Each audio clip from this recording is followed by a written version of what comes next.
Hello viewers. तो हमने पिछले एपिसोड्स में देख लिया, मैंने कंप्लीट कर लिया एपिसोड 41 तक।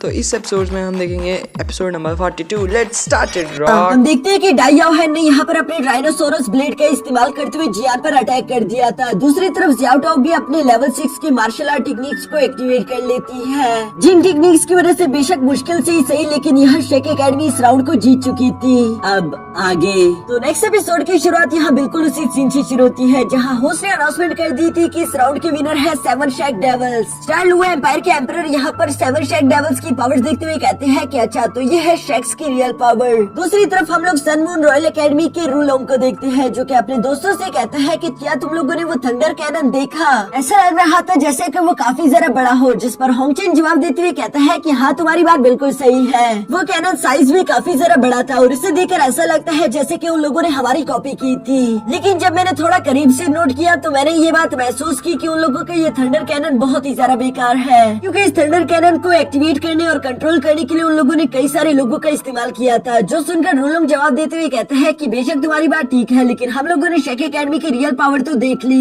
यहाँ इन दोनों की बातों की बीच होंगचेन की बहन भी जवाब देते हुए कहती है कि शेक एकेडमी इतनी भी ज्यादा ताकतवर नहीं। वो सोल गाइडेंस थंडर कैनन एक लेवल 7 का अटैक चल सकता है। अगर एक बार वो रेडी होकर अटैक चल देता तो शेक्स में इतनी ज्यादा ताकत नहीं थी, क्योंकि लेवल 7 के इतने सारा पावरफुल अटैक को रोकने के लिए 2 सोल एम्परर लेवल्स की जरूरत पड़ेगी, लेकिन उनका कोई भी वॉरियर सोल एम्परर लेवल में नहीं है। यहाँ इसके बाद हम लोगों को शाम का सीन दिखाया जाता है, जहाँ पर यूहाओ तो अपने रूम में बैठा हुआ था। तभी अचानक वहाँ पर वॉन्डोंग भी आ गया, जो कि आते साथ ही यहाँ पर यूहाओ से कहता है कि पता नहीं मिस जियावी को क्या हो गया। मैच खत्म होने के बाद वो कब से मिस जियाओ टाओ को डांटी जा रही है, जिस पर यूहाओ जवाब देते हुए कहता है कि वो इसलिए क्योंकि मिस जियावी ने जियाओ टाओ को अपनी 6 मार्शल सोल टेक्निक को इस्तेमाल करने से मना किया था। इवन लास्ट टाइम हम लोगों का मैच ऑलमोस्ट खत्म होने ही वाला था, लेकिन जियाओ टाओ ने फिर भी अपनी 6 मार्शल सोल टेक्निक को सब लोगों के सामने शो कर दिया। यानी कि अब इसका मतलब यही है कि हमारे 7 शेक डेविल्स के पास ऐसी कोई टेक्निक नहीं जो कि हमारे दुश्मनों ने देखी ना हो। अगर सेम दूसरी तरफ हम लोग Sun Moon Empire Royal academy की बात करें तो अभी तक उन लोगों के 3 ऐसे प्लेयर्स हैं जिन्होंने बिल्कुल फाइट ही नहीं की। यानी कि वो 3 प्लेयर्स पूरी तरीके से मिस्टीरियस है, कोई भी उनकी पावर्स के बारे में नहीं जानता। वॉन्डोंग यहाँ पर कहता है कि हमें इस बारे में जानता हूँ, तुम जरूर रूलोंग, होंगचेन और उसकी बहन के बारे में बात कर रहे होंगे।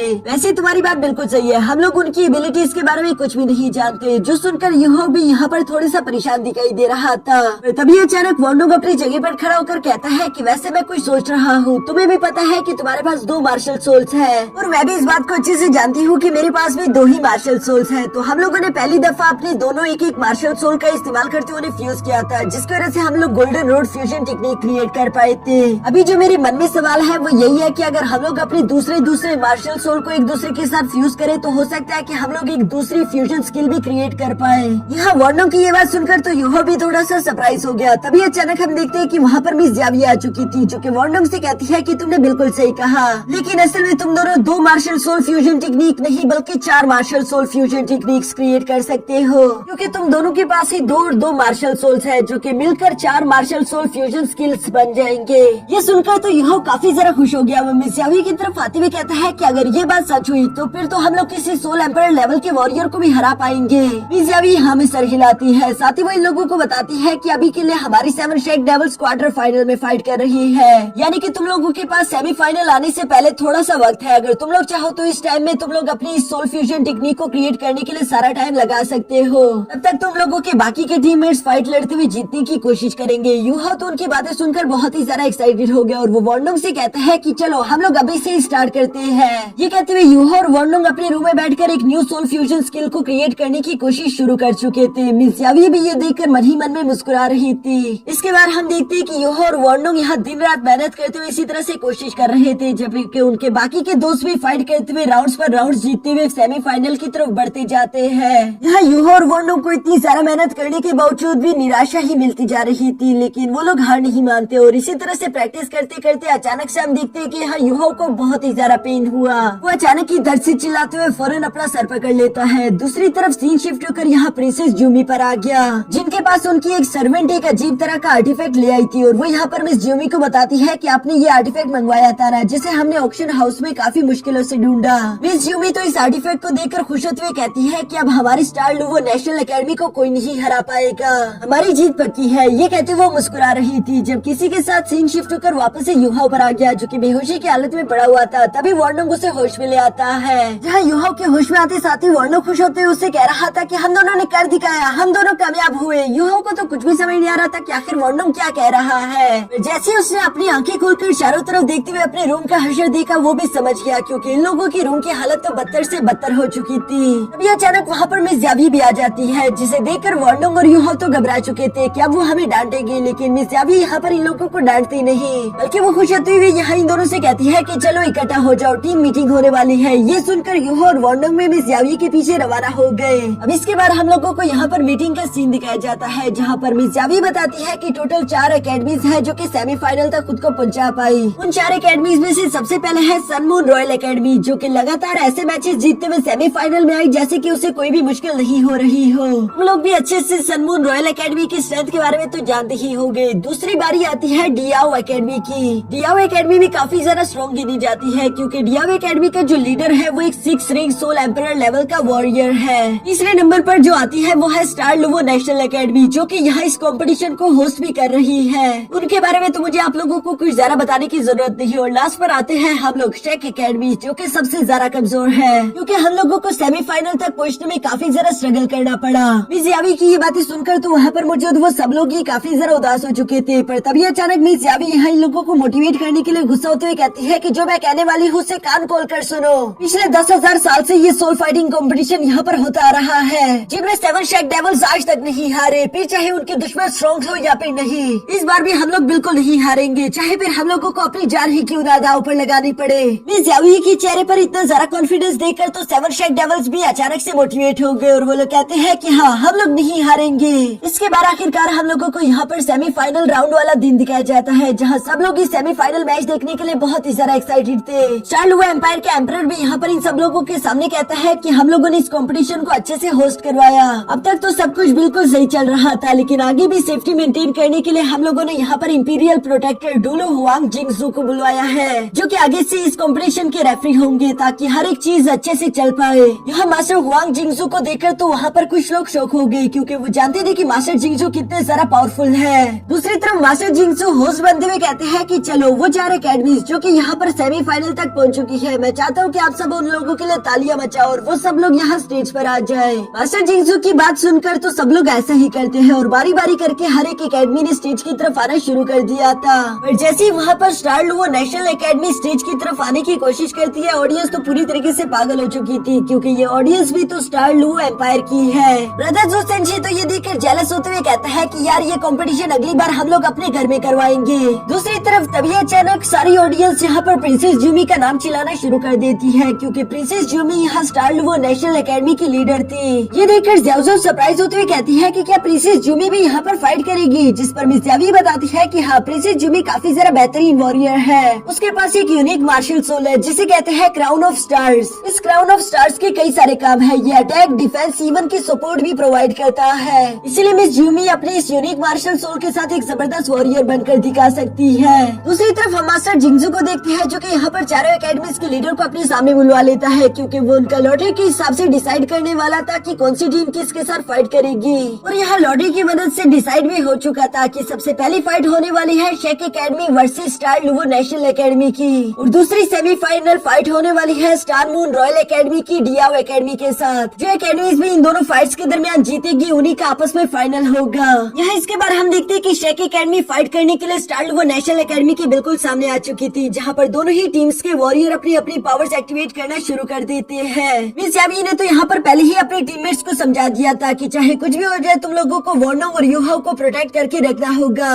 क्योंकि वो दोनों अपने फ्यूजन स्किल का इस्तेमाल करते हुए दुश्मनों पर हमला करने वाले हैं। और चूंकि वर्नो और युहाओ ने अपने new martial soul fusion skill को एक्टिवेट किया है, जिसके बारे में उसके दुश्मनों को कुछ नहीं मालूम, इसलिए ये लोग अपनी इस अटैक का जीतने के लिए अच्छे से इस्तेमाल कर पाएंगे। दूसरी तरफ हम देखते हैं कि मिस यावी यहाँ पर केटाओ, ज़्याओ और मिस जियांगनेन से कहती है कि तुम लोगों के लिए भी मेरे पास एक जरूरी मिशन है। वो इन तीनों को कहीं पर कुछ इन्फॉर्मेशन कलेक्ट करने के लिए भेज देती है, जो सुनकर वो तीनों बिल्कुल ऐसे ही करते हुए वहाँ से रवाना हो गए। जाते हुए ज़्याओ अचानक पीछे पलटकर देखती है कि यहाँ पर 7 शेक डेविल्स और सन लुवो नेशनल एकेडमी के दरमियान आखिरकार फाइट शुरू हो चुकी थी। अरीना के अंदर हम देखते हैं कि डाई याओहेन यहाँ पर अपनी फुल स्ट्रेंथ का इस्तेमाल करते हुए फाइट कर रहा था, लेकिन एक वॉरियर जिसका नाम वुहान है वो यहाँ डाई याओहेन पर भारी पड़ने लगा, जो सुनकर मिस यावी बताती है कि डाई याओहेन के पास बेशक व्हाइट टाइगर की पावर है, लेकिन दूसरी तरफ वुहान के पास भी मैड लाइन की पावर है और इन इन दोनों की फाइटिंग एबिलिटीज एक दूसरे की बिल्कुल बराबर होगी। लेकिन चूंकि वुहान का भाई भी उसका साथ दे रहा था, इसलिए यहाँ पर 2 वर्सेस 1 की फाइट हो रही थी और इसी वजह से डाई याओहेन काफी ज्यादा मुश्किल में फंस चुका। यही सेम सिचुएशन ज़्याओ टाओ, मिस्टर बीबी और जू सेंशी की थी, क्योंकि उन लोगों ने अपनी पावर्स पहले ही सब लोगों को शो करा दी है। इसलिए मिस ज्यूमी पहले से अच्छा सा प्लान बनाकर आई हुई थी। वो सब लोगों की पावर्स एबिलिटीज के हिसाब से अपने वॉरियर्स को उन लोगों के पीछे लगा देती है। पीछे की तरफ मिस लिंग यहाँ पर वॉर्नोंग और यूहो को प्रोटेक्ट कर रही थी, क्योंकि वो जानती थी कि इन दोनों के फ्यूजन स्किल को एक्टिवेट करने में काफी ज्यादा वक्त लगेगा। लेकिन प्रिंसेस ज्यूमी यहाँ इन दोनों के फ्यूजन स्किल को एक्टिवेट होते हुए नहीं देखना चाहती थी, इसलिए वो अपनी ट्विन सिस्टर्स को अटैक करने का हुक्म देती है और उन लोगों ने अपने फ्यूजन स्किल का इस्तेमाल करते हुए फौरन से यहाँ वॉर्नोंग और यूहो पर अटैक कर दिया। मिस लिंग तो इस अटैक को अपने सामने होता हुआ देख रही थी, पर तभी अचानक हम देखते हैं कि यूहो ने अपनी आइस एबिलिटीज मिस लिंग के साथ शेयर कर दी, जिस आइस एबिलिटीज का इस्तेमाल करते हुए उस फ्यूजन स्किल को हवा में ही फ्रीज कर देती है। साथ ही साथ मिस लिंग यहाँ पर यूहो से कह रही थी कि फिक्र मत करो, जब तक मैं तुम दोनों के सामने हूँ तुम्हें कुछ नहीं होगा। ये कहते साथ ही अचानक मिस लिंग ने अपनी आइस एबिलिटीज को चारों तरफ अरीना में फैला दिया और अब यहाँ पर शेक डेविल्स को थोड़ा बहुत एडवांटेज मिलना शुरू हो जाता है, जिसके दौरान हम देखते हैं कि ज़्याओ टाओ यहाँ तेजी के साथ प्रिंसेस ज्यूमी के सामने आ चुकी थी और उस पर वो मीटियोर शावर टेक्निक का इस्तेमाल करते हुए फौरन से हमला कर देती है। लेकिन यहाँ मिस ज़्याओ टाओ के इस अटैक से तो पहले ही मिस ज्यूमी वाकिफ थी, इसलिए हम देखते हैं कि वो अपने पास एक आर्टिफैक्ट निकाल लेती है जिसमें स्पेस टाइम वॉल की टेक्निक्स थी। स्पेस टाइम वॉल आर्टिफैक्ट की वजह से हम देखते हैं कि ज़्याओ टाओ का कोई भी अटैक यहाँ प्रिंसेस ज्यूमी की तरफ नहीं बढ़ पा रहा था, बल्कि वो उस वॉल को पेनिट्रेट नहीं कर पाता। ऐसा लगता है जैसे कि उसके सारे के सारे अटैक किसी स्पेस में गायब हो रहे हो। इवन कि जब ज़्याओ टाओ आगे की तरफ बढ़ते उस वॉल को जोरदार पंच करने की कोशिश करती है, तभी अचानक वो वॉल पूरी तरीके से डिसमेंटल हो गया। ऐसा होगा मिस ज़्याओ टाओ ने तो ये बिल्कुल भी नहीं सोचा था और हम देखते हैं कि वो वॉल अब राउंड बनते हुए यहाँ पूरी तरीके से ज़्याओ टाओ को कैद कर लेता है। मिस ज़्यावी तो ये देखकर काफी ज्यादा परेशान हो चुकी थी, क्योंकि वो समझ गई थी कि ये एक एब्सोल्यूट सील है जिसे तोड़कर ज़्याओ टाओ बाहर नहीं निकल पाएगी। इवन जब ज़्याओ टाओ अंदर की तरफ गुस्सा होते हुए अपने 6 मार्शल सोल टेक्निक को एक्टिवेट करके हमला करने की कोशिश करती है, तब भी वो इन वॉल्स को पेनिट्रेट नहीं कर पाती, बल्कि वो वॉल्स यहाँ पर उसकी सारी फ्लेम्स को एब्सॉर्ब कर रही थी। जो देखकर मिस यावी यहाँ पर गुस्सा होते हुए कहती है कि ज़्याओ टाओ मैंने मना किया था कि अपने 6 मार्शल सोल का इस्तेमाल मत करो, लेकिन पहले ही तुमने अपने ओपिनियन को अपनी हर एक टेक्निक दिखा दी थी। यहाँ पर प्रिंसेस ज्यूमी जानती थी कि उसने ज़्याओ टाओ को तो पूरी तरीके से हरा दिया, वो उसका कुछ नहीं बिगाड़ सकती, इसलिए उसका नेक्स्ट टारगेट डाई याओहेन था। हम देखते हैं कि प्रिंसेस ज्यूमी ने पहली दफा अपने स्टार क्राउन की पावर्स को एक्टिवेट कर लिया, जिसका इस्तेमाल करते हुए वो यहाँ पर अपने दुश्मनों के आसपास एक डोम क्रिएट कर देती है, जिसके अंदर जू सेंशी, मिस्टर बीबी और यहाँ डाई याओहेन फंस चुके हैं, वो बाहर की तरफ नहीं जा सकते। साथ ही साथ हम देखते हैं कि प्रिंसेस ज्यूमी यहाँ पर अपने ब्रदर वुहान से कह रही थी कि चलो तैयार हो जाओ। ब्रदर वुहान ने यहाँ पर अपनी बॉडी के ऊपर वही 9 ट्रांसफॉर्मेशन सोल इंस्ट्रूमेंट लगाया हुआ था, जो कि पिछली दफा हमने देखा था कि मिस ज्यूमी के पास उसकी सर्वेंट लेकर आई हुई थी, और ये एक बहुत ही ज्यादा कीमती आर्टिफैक्ट है, जिस आर्टिफैक्ट की वजह से अब वुहान सब लोगों की पावर्स को एब्सॉर्ब करके उन्हें अपनी ही सोल पावर में कन्वर्ट कर पाएगा, यानी कि वो खुद को ताकतवर कर सकता है, वो भी दूसरों की एनर्जी का इस्तेमाल करके। मिस यावी तो ये सब होता हुआ देखकर बहुत ही ज्यादा परेशान हो जाती है, क्योंकि वुहान की टेम्परेरी ही सही लेकिन पावर बहुत ज्यादा खतरनाक हो जाएगी। दूसरी तरफ डोम के अंदर हम देखते हैं कि यहाँ पर वुहान के सारे दोस्तों ने अपनी पावर्स वुहान को ट्रांसफर करना शुरू कर दी थी, जिसकी वजह से उसकी सोल पावर पूरी लिमिटलेस हो गई। यहाँ वुहान भी इस एनर्जी को एब्सॉर्ब करने के बाद कूल तरीके से आगे बढ़ते हुए सीधा डाई याओहेन पर अटैक करना शुरू कर चुका था, और उसका हर एक पंच ही डाई याओहेन को बुरी तरीके से इंजर कर रहा था। इसमें मौजूद मिस्टर बीबी और जू सेंशी भी यहाँ पर कुछ नहीं कर पा रहे थे, क्योंकि उनकी एबिलिटीज के लिए भी प्रिंसेस ज्यूमी ने पहले ही प्लान करके रखा हुआ था। वो लोग भी अपने पावर्स का इस्तेमाल नहीं कर पा रहे थे, यानी कि जल्दी ये तीनों यहाँ पर हारे जाएंगे। ज़्याओ टाओ को ये सब देखकर बहुत ही गुस्सा आ गया। वो भड़कते हुए आग बगोला होकर खुद को आजाद कराने की हर एक मुमकिन कोशिश करती है, लेकिन इन सब का भी कोई फायदा नहीं।